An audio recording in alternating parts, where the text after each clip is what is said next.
नमस्कार मंडळी. देवेंद्र फडणवीस यांनी तिसऱ्यांदा मुख्यमंत्रीपदाची शपथ घेतली.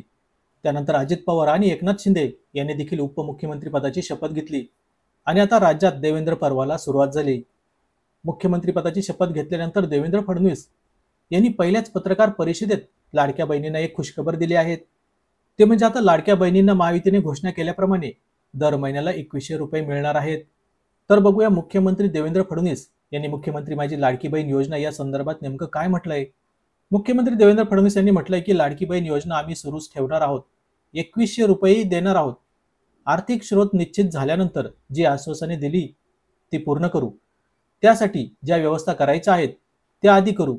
निकषाच्या बाहेर कोणी योजना घेतली असेल तर पुनर्विचार केला जाईल, पण सरसगट विचार होणार नाही. म्हणजे याचा अर्थ काही लाडक्या बहिणी ज्यांनी निकषाचे पालन न करता लाडकी बहीण योजनेचा फॉर्म भरलाय त्यांचा फॉर्म पुन्हा चेक केला जाईल आणि ज्या लाडक्या बहिणी या योजनेसाठी पात्र नाहीये त्यांना यातून बाद केलं जाईल. पण हा विचार म्हणजे सरसगट होणार नाहीये, तर फक्त काही लाडक्या बहिणींच्या बाबतीत हा विचार केला जाणार आहे. बाकी इतर सर्व लाडक्या बहिणींना दर महिन्याला 2100 रुपये मिळणार आहेत असं मुख्यमंत्री देवेंद्र फडणवीस यांनी सांगितलंय. त्यानंतर उपमुख्यमंत्री एकनाथ शिंदे यांची देखील पत्रकार परिषद झाली. या पत्रकार परिषदेत एकनाथ शिंदे यांनी देखील लाडक्या बहिणींना एक आनंदाची बातमी दिली आहे. ती म्हणजे एकनाथ शिंदे यांनी या पत्रकार परिषदेत सांगितलं की आम्ही नुकतंच कॅबिनेटची मीटिंगमध्ये लाडक्या बहिणींना डिसेंबर महिन्याचा हप्ता पाठवण्यासंदर्भात अधिकाऱ्यांना सूचना दिल्या आहेत. म्हणजे याचाच अर्थ लवकरच आता लाडक्या बहिणींना डिसेंबर महिन्याचा हप्ता मिळणार आहे. तर मंडळी, यावर तुमची प्रतिक्रिया काय ते व्हिडिओ खाली कमेंट करून नक्की सांगा.